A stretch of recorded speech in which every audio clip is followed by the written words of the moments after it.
You're a comedian. That's so funny. Comedian.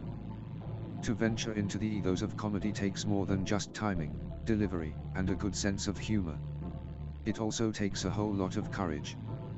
The job of anyone in the comedy industry, whether it be stand-up or comedic writing, is to break into the individual psyche of every person who's consuming whatever style of comedic project you're presenting to them, and dive deeper to find the core of their sense of humor, and then dive even deeper to find that one thing that makes them laugh, and attempt to keep that momentum going for the entire time. Doing that to just one person is hard enough, but an entire room seems theoretically impossible. Yet you see comedians do this all the time.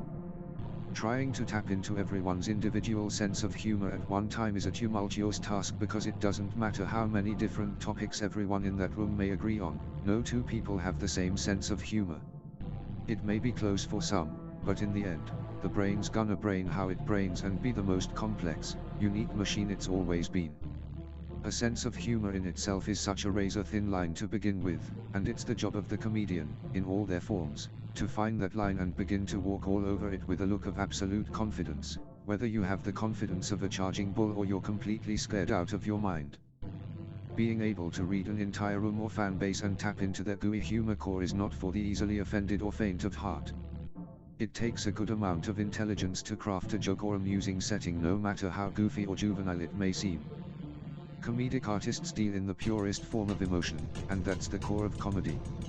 It's the ability to invoke an emotional response of shock, pleasure, relaxation, and the outward physical reaction of laughter, all at the same time.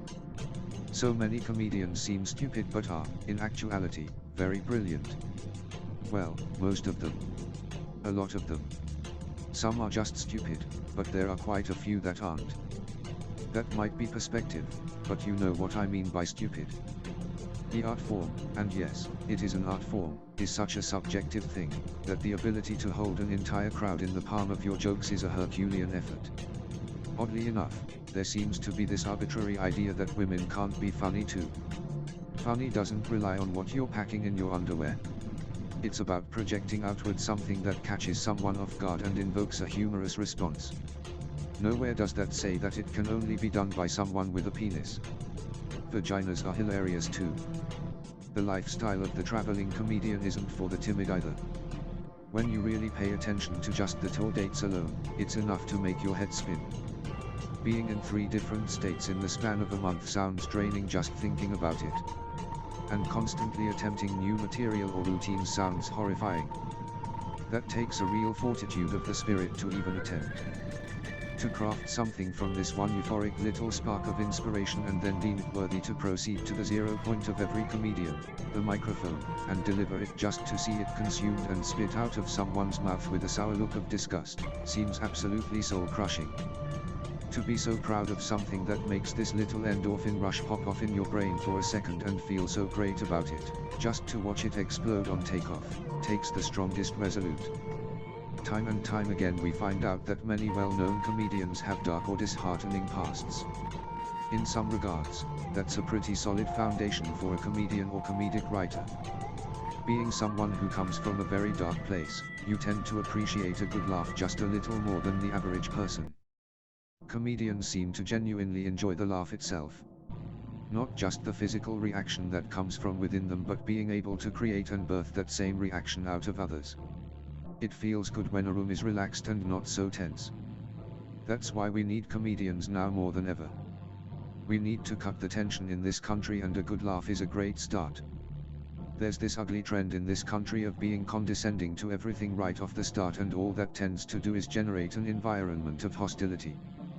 Comedians and comedic writers, in some ways, are that little pill we take that makes us feel better, because there is no greater high than a good laugh. It's intoxicating. It brings out heavy bouts of euphoria that no drug or drink could compare to, and the comedian is the dealer. And the more the comedian hones their skill, the better quality the product is they are dealing. Comedy has such a heavy impact on our society as well. Comedy can relax you, and that creates fertile ground, perfect for the flowering of conversation and listening. That's why some of the greats have actually helped mold American cultures. Comedy has this colossal effect on politics, gender, sexuality, race, religion, and can shine the brightest light through the haze of the present-day delusion. The laser focus and tight observations of the comedian has opened the most closed-off minds and made them re-examine their current frame of thought.